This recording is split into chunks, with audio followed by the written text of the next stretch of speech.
We can either choose to engage or we can choose to recede into nothing. And that's literally the two choices that everybody has, especially right now. I say especially, there's been times in history where people either engage with what's going on around them and actually enact processes and thought processes to make a difference, or they don't. They just simply bury their head in the proverbial sand and choose not to engage with anything. So it's been a minute since I've been on here and since I posted a video. The last video I did was the potential and rattling the sword for warfare in the United States. And they got a bunch of views, and it also elicited fear, which I hate. It was not the intention to elicit fear from anyone. And it really got me to thinking. We've been dealing with personal stuff and family and business and projects. And, you know, if you guys want to hear about it, I'll update at the end on that side of the fence. But right now, I've really been thinking during this pause on me putting out content for you. And I'm Rick Sigmund. This is the Family Readiness Project. Now, I've been thinking a lot because a lot of different things have come up lately. And one of the top things I've been really wrestling with is the concept of AI, artificial intelligence. And you would have to be literally under a rock, and maybe good for you if you have been, to not be hearing incessantly on a daily basis the concept of AI. Well, I've been hearing about it. I'm part of different industries that talk about it. Some people use it, and it's at least in the line items of discussion all the time. And so I've really been thinking about, well, what does that mean to me as a man, as a father, as a husband, as a business owner, as somebody who uses technology to connect with other people? And it's a lot. It's a lot to think about. And so here's my thing. And I've taught to you a lot in the past about how things affect us, about how different mindsets and different ideologies, different agendas can affect people and how they think. And my concern on this channel is families. We are the Family Readiness Project. I do not want families being caught unawares or weak or not engaged in things. Okay, ignorance is something we cannot afford to be ignorant. We also can't afford to be driven by all these things that are in our face all the time into a frenzied state, or to the point where we just completely disconnect and don't pay attention to anything. All right, both extremes are probably bad. So AI, my thoughts on AI, let's get to it. There's 3 points of view. 3.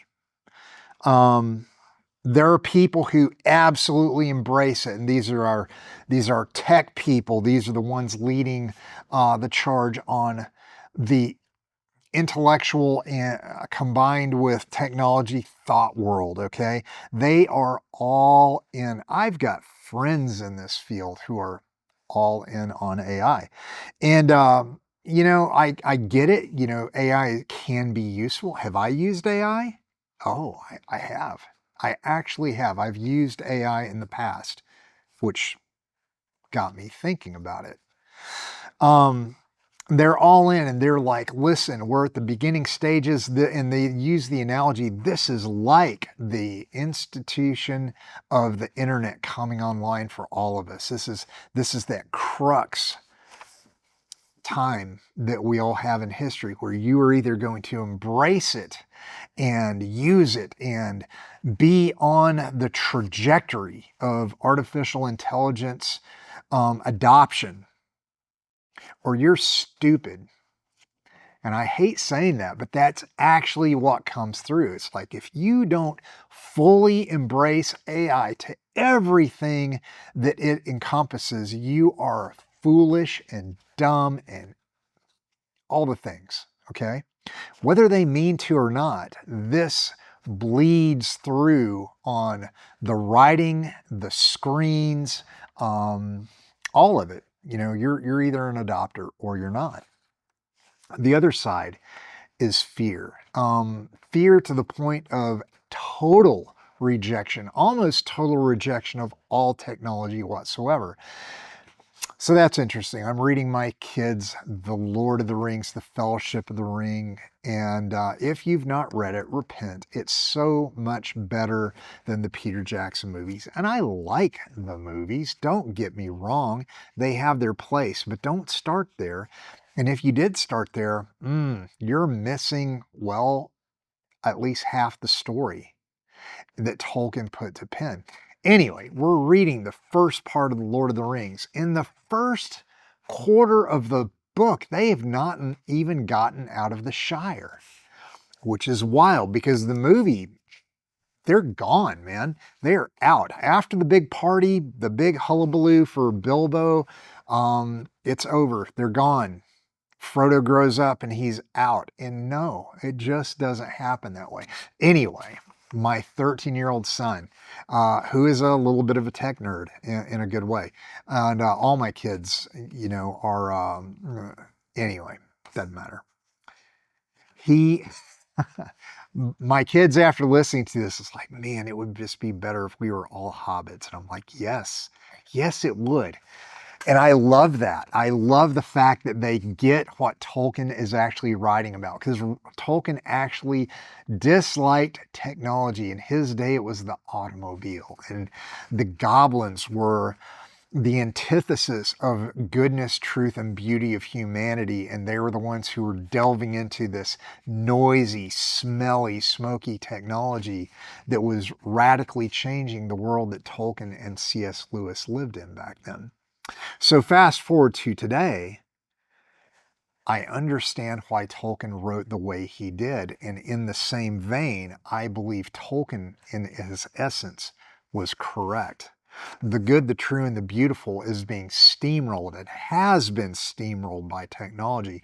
The issue is Tolkien, while he railed against the concepts of it, he still lived very much functionally in a society that was actively embracing that technology. While he didn't agree with it and didn't like it, it was part of the reality of his world.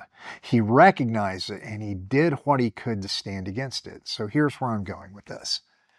The other extreme is fear. Fear and total abandonment of technology. And I actually know people who think this way and have gone down that path. And honestly, I think if you choose to live in the timeline in the world and the culture we live in, you're doing yourself detriment if you go that far down the path. Now, am I saying just like, well, give up then? Embrace it at all costs. Do the things. Have the phone in your face. Have the AI chat ChatGPT and Grok open at all times, just willy-nilly. Use them at will. No, I'm not. I'm not. But total abandonment of all things will set you up for isolation and failure to a point. We'll get to that. Might not even be in this video, but it's a concept that needs to be recognized. It's a concept I've thought about. Have I done it? No. But it's definitely been through the gray matter in my skull to consider, because I really don't like where things are and where things are going. That's what this video is about today. The third option is where I'm at. Acknowledge it and pay attention, okay? AI can be a useful tool if you use it as a tool only, and if you partition it in that way. But There's already been studies. There's already been people paying attention to humans, their interaction with artificial intelligence, and the data behind it. And it already shows that it makes people who use it all the time less capable cognitively. IQ actually drops after prolonged AI usage and leaning on artificial intelligence. And overall, it makes you and I weak humans. And that is the antithesis of what I am trying to do. I want us and our children to be stronger people overall. Do you understand where I'm going with this? So let's get into AI a little bit more. I think the actual issue is that people are already going to AI not just for research, not just every once in a while, but it's truly an all-in situation. People are going in for answers to everything. It's so much easier to see that ChatGPT prompt, type in something, and it gives you an answer, and man, it sounds like an expert, even though it's wrong. More often than it should be, considering what it's supposed to be. Computers are just the essential perfection of all thought, right? No. ChatGPT and Grok mess things up, the basics of information that even you feed them at sometimes. It gets data wrong. It does inaccurate computation. It does inaccurate research. It just flat makes stuff up sometimes for people. That's wild. Why would a computer make stuff up, wholesale create data for a question that it's posed? That's a whole side conversation that we will have sometime. Okay? It's more than just input output. All right? People go to these things, and too often they don't question the answers they get back. They don't pay attention. They don't ask for sources. And then sometimes, even if they get the sources, they don't check the sources. Where is this getting its information? Where is it pulling this information from? And what is that source? Because even source material, if it's just an article online or even research, can have some flawed thoughts and processes within it. Now we're getting to it. As useful a tool as AI can be, it is still up to us to be the thinkers, to be proactive, to guard our own knowledge and what we're putting out to the world. Because people use AI for research, they're usually doing it to gain understanding, to set a position in the world. And here's something. It's like, I'm going to have interviews on here at some point. And I'm very, very, very careful who I will interview. Why? Because by association, people imply character and agreement. Okay, so I could interview somebody, and I'll throw a name out, who I will probably never interview unless it's a debate, and I doubt it will ever happen. Nick Fuentes, I fundamentally disagree with that guy on so much, okay? We're not going to get into it here, but by association, through even opening myself up to do an interview with him, it can seem like I might be in agreement with certain things on him. And no, I am not. Okay. So AI is similar to that. How we put out information, how we source information. A lot of AI, if you get used to reading AI, you can actually begin to recognize what's the word I'm looking for? The rhythm. The way AI forms sentences and structures thoughts and gives things back to you. And AI is a reflection at the end of the day of what the user wants. And that by itself is an unhealthy premise as well, because it is not always good to gain the response and answers that you, at the end of the day, want something to give you. All right. I've done a lot of training in my life. I've done a lot of reading. I've done arduous, hard reading and hard training in my life. And that's actually the best training, the training that is difficult to get through, that pushes back on you, that makes you sweat mentally and physically. It wasn't by listening to somebody telling me what I wanted to hear or actually letting me, stop pushing out reps or stop pushing on for distance. It's only with people who push you to do harder things, to think through a process and reason and strive, that we become the best of who we are. That's humanity. So another question. I've been doing a lot of research on this. This is kind of wild. So, yeah, I've got a phone. I show it in probably half my videos.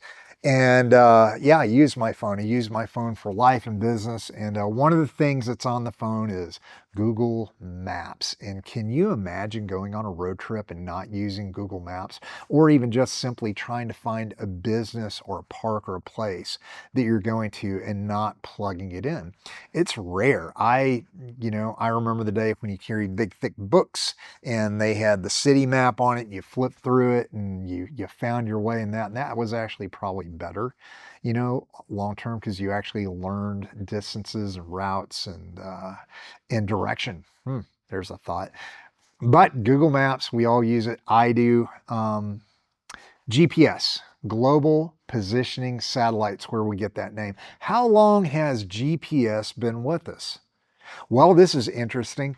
The first time the United States military, which developed all GPS in the world back in the day, not that others weren't pursuing it, but man, oh man, we were the first to integrate it, was, I think, Desert Storm in 1991, where they publicly put out that we were using this new technology of global positioning. Do you know when that new technology started? They began that process that they're putting out to the world, and this is military, so take that for a grain of salt, because do we always get the true truth of when things happen in our government? No.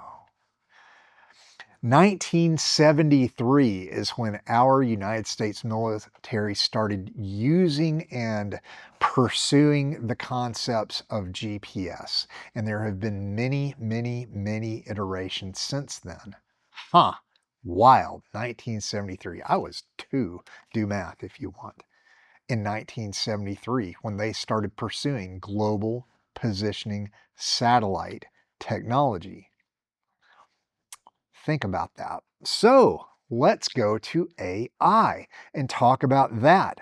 How long has AI been around? Well, AI is brand new. Grok and ChatGPT and all this other stuff just landed in our lap because it's brand new technology, and man, it wasn't there yesterday.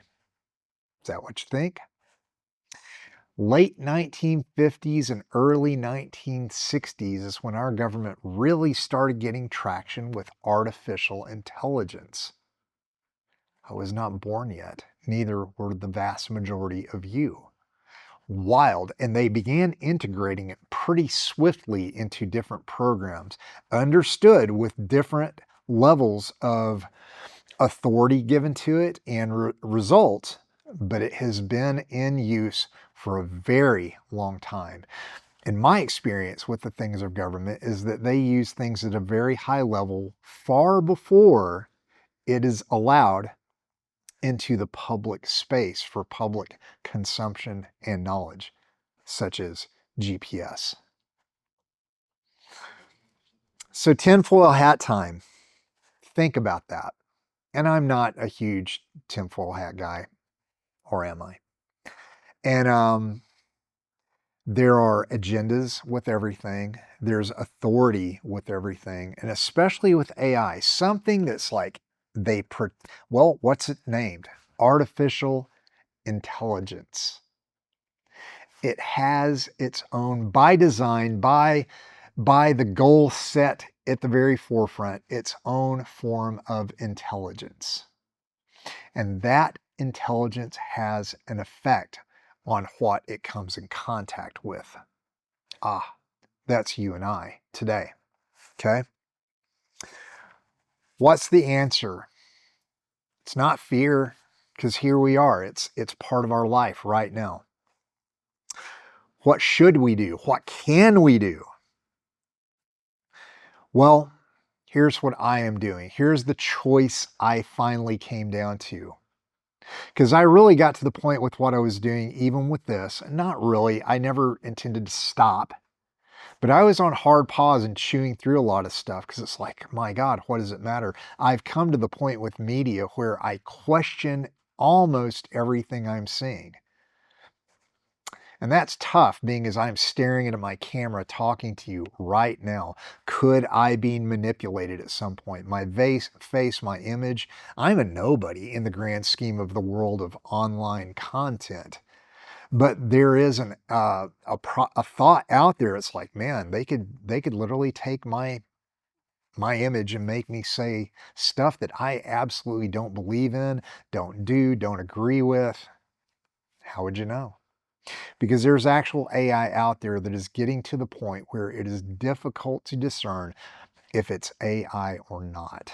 And that is terrifying for me, for you, for our children, for our grandchildren, for the future of humanity and what is true. Because I stand on the classical thought process, the God-given ideology of the good, the true, and the beautiful. And if we question what is true, then we also at some point question what is good and beautiful, or it is at least part of what is being given to us in a purposeful manner. So what's the answer? Time. Our time, what we pay attention to and what we do actually matters.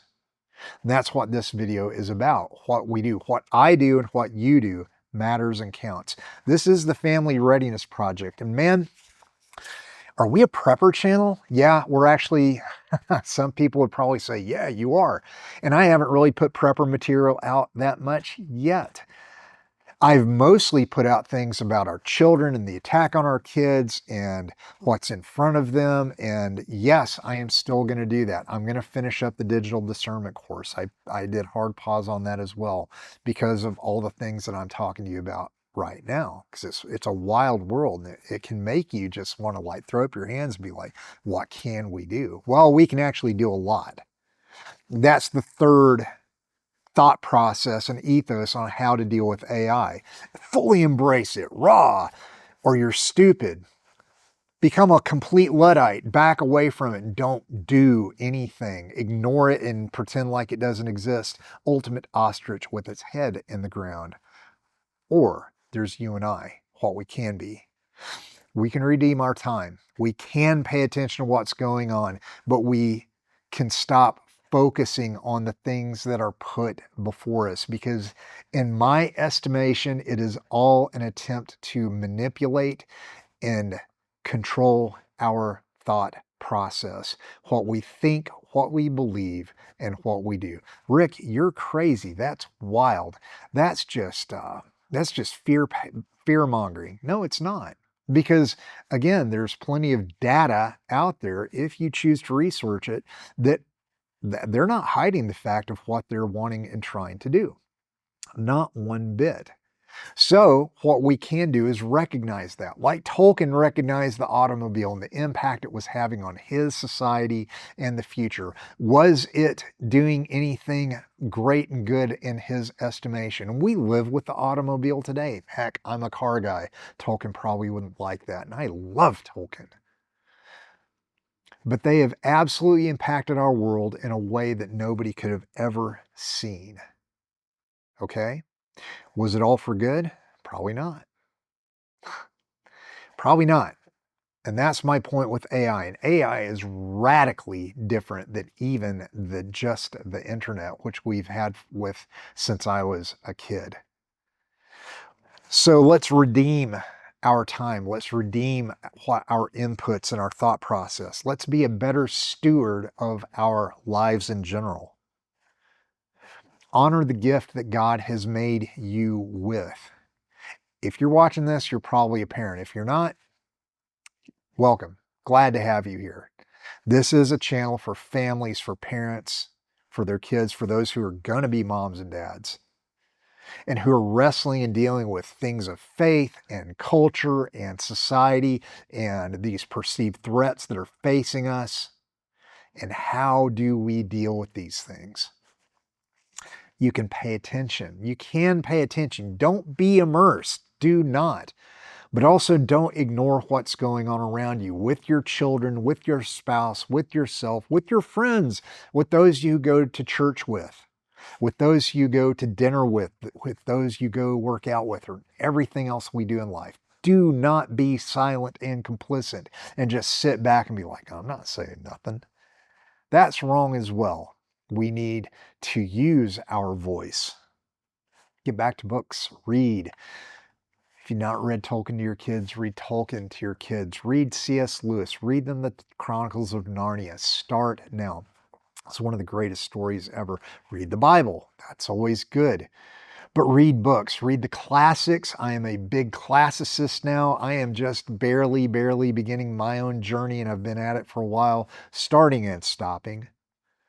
But I'm pursuing it. And that's how we're raising our children, is classically. Why classics? Because people have thought about how humans interact with humanity and nature for a very long time, and that's what classical education is. Classical education forms the young man and woman, and it teaches us how to think, and think well, and reason, and think critically. Modern education just does not. As a matter of fact, it does the opposite. It causes one to abandon that capability that makes us most human, the ability to think. There are things, deepfakes out there. There is audio and video manipulation. My in-laws got called by an AI deepfake that sounded like my sister-in-law and telling them that they needed to get money out of the bank and meet someone someplace. And they almost did, because it sounded real to them.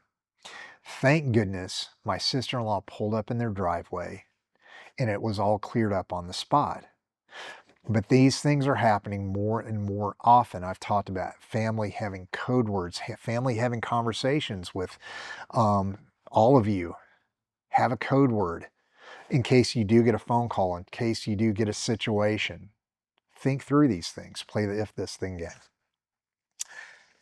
And at the end of the day, what can we do? We can start being very proactive with ourselves and where we live and what we do for a living.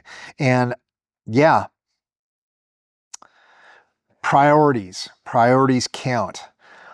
Life, projects, family, business, what we do count. Redeem our time. Read, pray, and plan. And if you want metrics, 30% of your time should be there. Spend more time reading. Spend more time praying with your family. Spend a little bit of time planning out your day, your week, your life. Be proactive on these things. But then we can't just sit back and look at things. We have to do. We have to be proactive. We have to be the ones to teach our children. We have to be the ones to interact with our culture and our society, with our friends who may not be thinking this way, who may be blindly adopting things that are not necessarily good for them. We have to do these things with them and for them, because only then will we make a difference. If we are quiet and complicit, these things will steamroll us and our children. We will look around years down the road and be like, what happened? Well, what happened is you and I didn't do anything like we were supposed to. Tell your politicians, local, state, federal, no. Do it with me. No. No, these things are not okay. Pursuing AI, pursuing surveillance state, statism is not okay. Not at all. Not for us, not for our families. And interestingly enough, AI is very much anti-family at its core. It's another conversation for another time. Thanks for watching. I appreciate you guys. I hope you're well. I'm praying for you all. I'm praying for your children. I'm praying for your faith. Reach out to me. Let me know what you think. Please forgive me for not being around. We've got some serious illness going in our family. I've got too many work projects going on, and that's been part of it. I've had to grind through some things, parse some things out, figure out what I'm going to pursue and what I'm going to say no to. And that's important as well. And of course, there's our family. Navigating all this stuff with our kids, with my wife, and just everything that's involved. I'm not stopping. Nope. Too much. Too much counts. Too much to do. And God has really put it on me. And I hate being one of those guys who said that. God said to me, well, he kind of did. Because I'm not a big woo-woo guy. But he's put it upon me to make a difference for my family by helping other families.